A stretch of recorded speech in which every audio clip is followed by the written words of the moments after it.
Assalamualaikum warahmatullahi wabarakatuh. Yang terhormat Ibu Dr. Lilis Karwati, Dokteranda Magister Pendidikan selaku dosen pengampu mata kuliah bimbingan dan penyuluhan. Dan yang saya banggakan tentunya rekan-rekan seperjuangan sekalian. Pada kesempatan kali ini kami dari kelompok 7 akan membahas materi terkait dengan memahami teknologi informasi dalam bimbingan dan konseling. Nah, sebelum masuk ke dalam materinya, izinkan saya, Fernandi Ilyas, sebagai moderator memperkenalkan terlebih dahulu anggota dari kelompok 7. Yang pertama ada Tasya Ternasi, lalu ada Ilma Hoiruma, dan saya sendiri, Fernandi Ilyas, dan yang terakhir ada Aurora Nur Inaya. Baik, untuk mempersingkat waktu, langsung saja ke dalam pembahasannya. Saya persilahkan rekan saya untuk memaparkan materinya terlebih dahulu. Terima kasih kepada moderator telah mempersilahkan saya untuk memaparkan materi mengenai pengertian bimbingan konseling, di mana di sini terdapat pengertian bimbingan dan pengertian konseling menurut para ahli.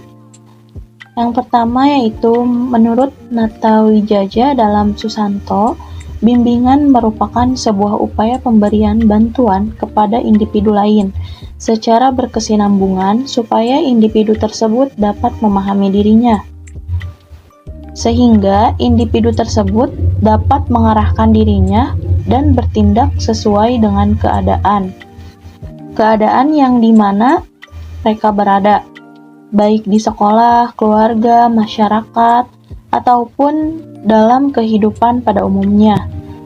Nah, kemudian individu tersebut dapat menikmati kehidupannya dan juga memberi manfaat bagi lingkungannya. Bimbingan ini merupakan proses pemberian bantuan yang dilakukan oleh yang ahli kepada seseorang atau beberapa orang individu, baik anak-anak, remaja, maupun dewasa, agar orang-orang yang dibimbing dapat mengembangkan kemampuan dirinya sendiri serta menjadi individu yang mandiri dengan memanfaatkan kekuatan individu dan sarana yang ada dan dapat dikembangkan berdasarkan norma-norma yang berlaku.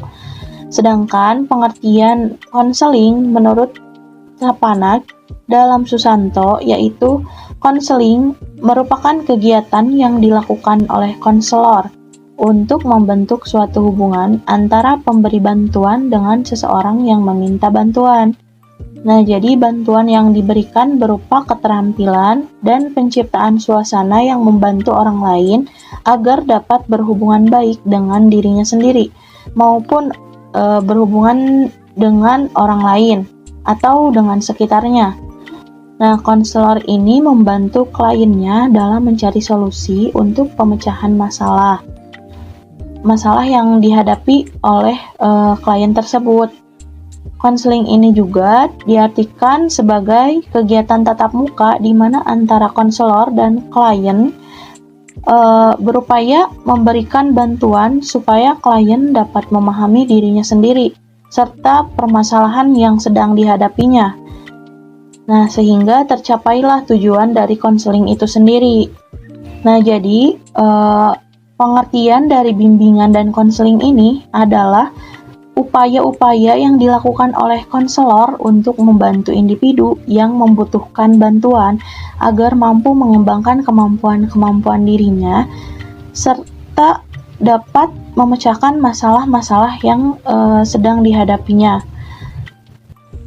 Baik, untuk selanjutnya di sini saya akan membahas mengenai pengertian teknologi informasi, di mana teknologi informasi di sini merupakan suatu teknologi yang digunakan untuk mengolah data, termasuk memproses, mendapatkan, menyusun, menyimpan, memanipulasi data dalam berbagai cara untuk menghasilkan informasi yang berkualitas, yaitu informasi yang relevan, akurat, dan tepat waktu. Teknologi ini menggunakan seperangkat komputer untuk mengolah data, sistem jaringan untuk menghubungkan satu komputer dengan komputer yang lainnya, sesuai dengan kebutuhan, dan teknologi telekomunikasi digunakan agar data dapat disebar dan diakses secara global. Teknologi informasi yang berkembang sangat cepat telah menjadi instrumen bagi banyak pihak untuk menaikkan intensitas operasinya, baik pada tataran domestik maupun global yang disebabkan oleh globalisasi. Layanan bimbingan belajar. Guru bimbingan dan konseling dapat memberikan bimbingan kepada siswa mengenai teknik belajar yang efektif ataupun cara membaca cepat dan mengisi waktu luang supaya produktif. Selain itu, guru bimbingan dan konseling juga dapat memberikan instrumen tes gaya belajar bagi siswa yang bertujuan dapat mengenal dan memahami gaya belajarnya, sehingga dapat menentukan teknik belajar dan lingkungan yang tepat dalam belajar. Lalu yang kelima, ada layanan konseling perseorangan. Nah, layanan ini gunanya untuk membantu siswa yang ada dalam permasalahan untuk mengenal apa yang menjadi masalahnya, kekuatan dirinya untuk mencari solusi atas setiap masalahnya. Melalui layanan ini, siswa dapat memiliki kelegaan pada fungsi kejiwaannya sehingga tetap fokus pada sekolahnya dan memperoleh hasil belajar dan prestasi yang maksimal. Lalu ada yang keenam, yaitu layanan bimbingan kelompok. Layanan bimbingan kelompok ini hampir sama seperti layanan perseorangan, namun dilakukan secara berkelompok. Implikasi dari layanan bimbingan kelompok ini dapat berupa diskusi dengan siswa terkait dengan masalah yang muncul di masyarakat, seperti misalnya mengenai bullying. Nantinya siswa akan diberikan bimbingan apa yang mereka harus lakukan atau apa yang tidak boleh mereka lakukan apabila menemukan atau berhadapan dengan masalah tersebut. Lalu yang terakhir ada layanan konseling kelompok. Layanan konseling kelompok ini merupakan layanan yang diberikan guna mengentaskan masalah-masalah yang identik yang dialami oleh beberapa siswa, sehingga melalui layanan konseling kelompok ini dengan bantuan konselor, peserta didik yang memiliki masalah dapat memberikan masukan untuk memperoleh jalan keluar atau solusi. Sekian materi dari saya kembalikan ke materi selanjutnya. Nah, yang selanjutnya ada teknologi informasi dalam bimbingan dan konseling. Teknologi informasi sekarang menjadi salah satu bagian yang tidak dapat terlepas dalam kehidupan sehari-hari manusia. Terbukti dengan teknologi informasi yang menyentuh segala bidang kehidupan baik pribadi, masyarakat, pendidikan, maupun pekerjaan. Teknologi informasi ini dalam bimbingan dan konseling memiliki kontribusi yang sangat besar bagi terlaksananya layanan bimbingan dan konseling. Peranan teknologi informasi ini dalam bimbingan dan konseling diantaranya mempermudah dalam merancang, memproses, mengolah data terkait pelayanan bimbingan dan konseling. Lalu penguasaan dan penggunaan teknologi dan informasi ini dalam bimbingan dan konseling merupakan suatu keharusan bagi seorang konselor untuk terciptanya suatu pelayanan bimbingan dan konseling yang efektif dan sesuai dengan kebutuhan. Jadi dengan kata lain, teknologi informasi ini merupakan bagian penting dalam bimbingan dan konseling. Teknologi informasi, hal tersebut dibuktikan dalam bimbingan konseling komprehensif yang menjelaskan bahwa kedudukan teknologi informasi menunjang ke dalam seluruh layanan bimbingan dan konseling. Nah, materi selanjutnya ada tujuan dan manfaat penggunaan teknologi informasi dalam bimbingan dan konseling. Pada umumnya, bimbingan dan konseling dengan memanfaatkan teknologi informasi memiliki tujuan umum.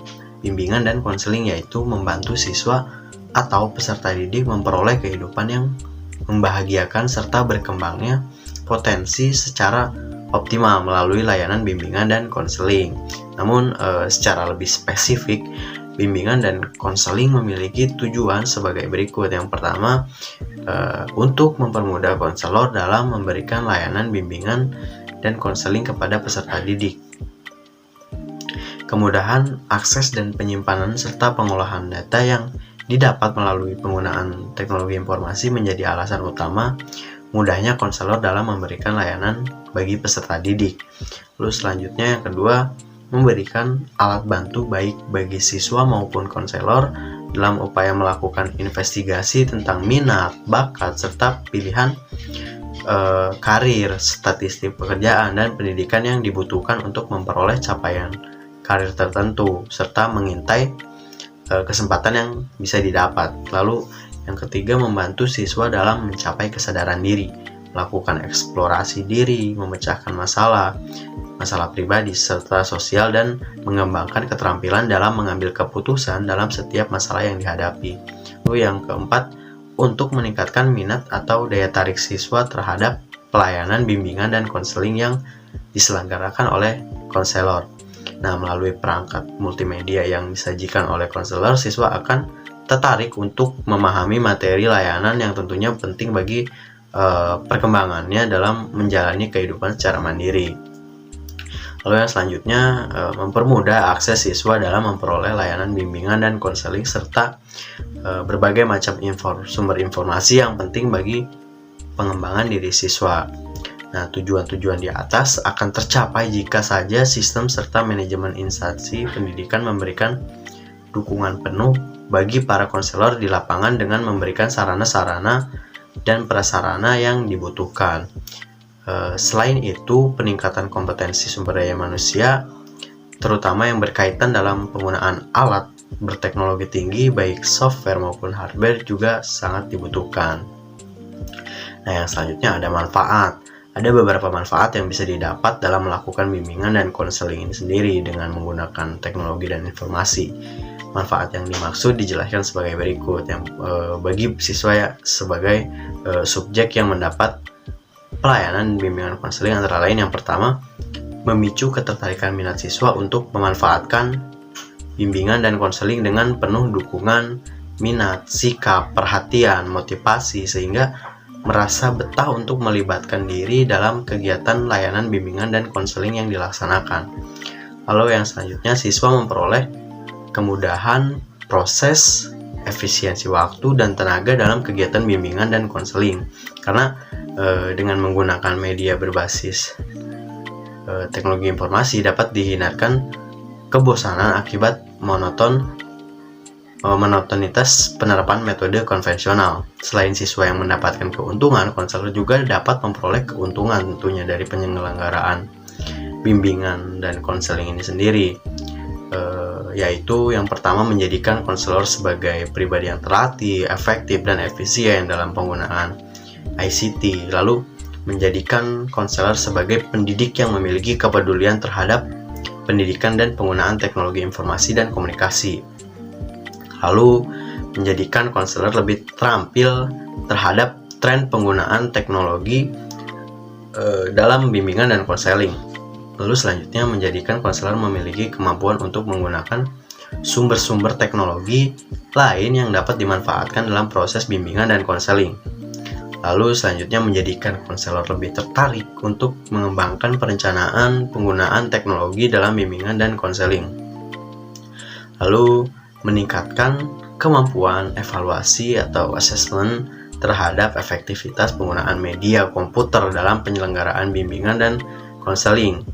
Nah, beberapa keuntungan di atas itu menguatkan pendapat bahwa pelayanan bimbingan dan konseling ini dapat meningkatkan kualitas layanan bimbingan dan konseling pada siswa di sekolah.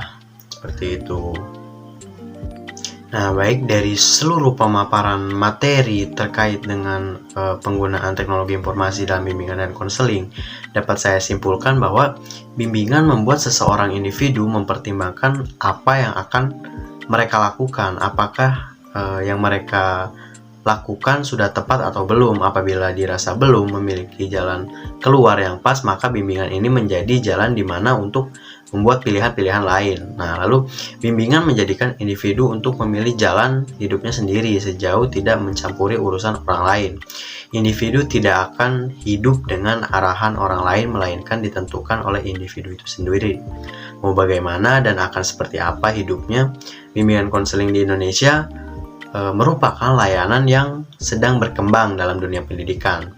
Salah satu hal yang ikut berperan dalam mengembangkan bimbingan dan konseling di Indonesia antara lain perkembangan teknologi dan informasi, di mana kemajuan teknologi informasi ini memberikan kemudahan dalam berbagai hal di dalam bimbingan konseling. Misalnya dapat mempermudah proses komunikasi serta menghemat biaya jika ingin melakukan hubungan dengan konselor meskipun jaraknya yang jauh, seperti itu.